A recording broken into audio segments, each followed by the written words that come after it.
Hey everybody, welcome to another episode of the Return Policy. Today I'm doing a mini review on the 8Bitdo NES30 Arcade Stick. So on a previous episode of the Return Policy, I did a mini review on a similar 8Bitdo product, the SNES30 Gamepad. And from my ultimate verdict of not to keep it and to return that product, I saw this one and I really not only like the very cool retro look of the NES30 Arcade Stick, but I really did want to give this one another shot and see if I can find any of the issues that I found on the SNES30. Those issues were corrected on this one. Right from the start, the NES30 Arcade Stick looks very cool in that retro kind of style of the original Nintendo Entertainment System with the black and gray striping and the red buttons to kind of very look similar to the original NES controllers. Very cool. So this one has a definite heft to it and about 3 pounds worth, and you can definitely hear the sound of both buttons and the joystick, of course. Since they sound very similar to a regular arcade stick or a fight stick that you'd use for fighting games. Primarily what I wanted to use this one for and test it out with. Here's a look at the packaging for the NES30 Arcade Stick. Very nice kind of a box. Has the handle up at the top. But on the inside of the box itself, very little fanfare. I was kind of disappointed because on the SNES30 Gamepad that I had reviewed previously, they put a lot of care, and the production values of that packaging was really nice. Whereas on the NES30 Arcade Stick, I could tell they kind of wanted to get this one probably out to market as soon as possible. While the quality of the arcade stick is there, I really wish they put some effort onto the inside packaging as well too. So inside you'll find essentially just the arcade stick and the USB A to A charging cable. There was also some small instruction manuals that you could easily find online, but that was about it. That was inside the box itself.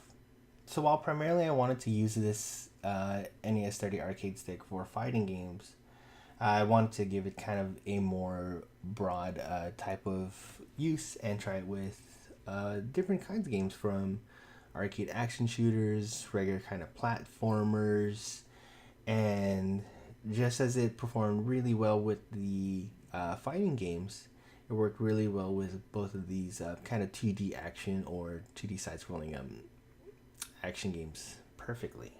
And I've also read in a future hopeful update that it'll allow just to use the USB charging cable to connect to the console and get it to sync up and recognize right through there, rather than going through the kind of the Bluetooth pairing process.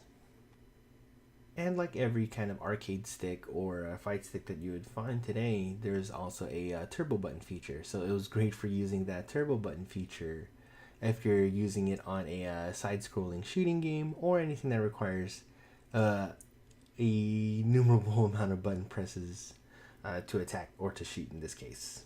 The actual stick on the arcade stick feels very nice. It is very loud though, and very kind of clicky, as well as the buttons, but they do their job very well and they work perfectly for fighting games as well as for platforming games.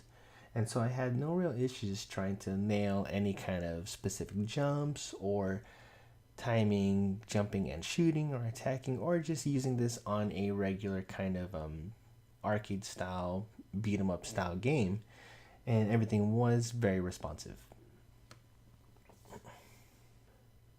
And this was primarily one of my issues with the SNES30 that I did a previous review on, that the latency in those issues I could not get past. And the longer I played with the SNES30 Gamepad, the worse the latency issues got. And I'm happy to say, with really further testing on the NES30 Arcade Stick here, that I did not encounter any of those same issues. And the longer I played, the longer it worked just fine. with a single player and also with multiplayer. And so whatever fix they had done, I am glad that they did, and I hope that they stick with this in the future.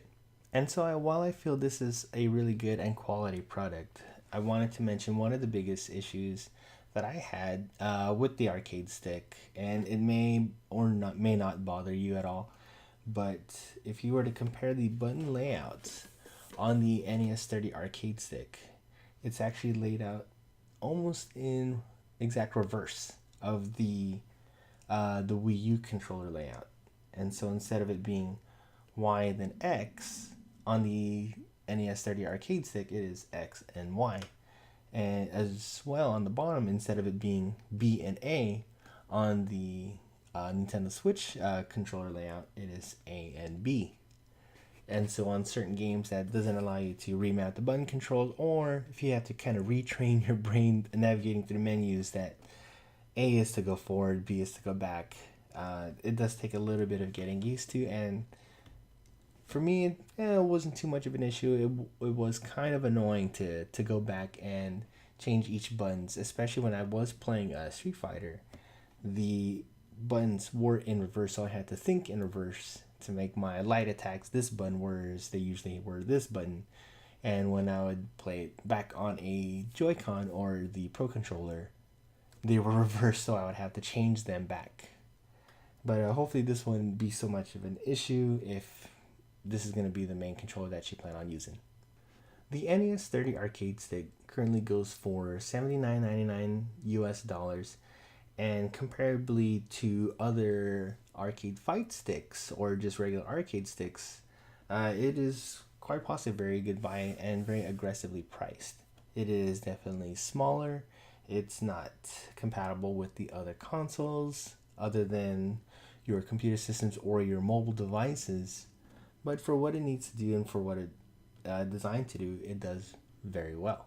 So all in all, what do I think of the NES30 Arcade Stick?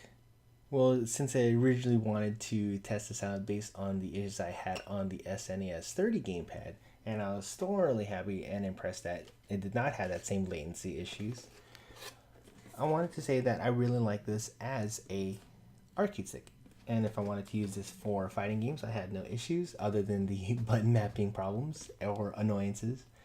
And it worked just fine treating this as an old school arcade stick, playing platformers, shooters, and other kinds of games that would make use of this layout. For its price tag, though, it is $10 more than if you were to invest in the Nintendo Pro Controller. And so if you really like the nostalgia of the NES30 Arcade Stick and you plan on using this for fighting games and getting the most out of its feel for arcade style games, this is a very nice buy. As a verdict goes, if you do want to partake and try this out as a product, and I was very happy with it, and you think you'd use this as well as a complement to the Pro Controller, not necessarily a replacement for the Pro Controller, but if you do plan on getting this one, I would say this one is a keep it.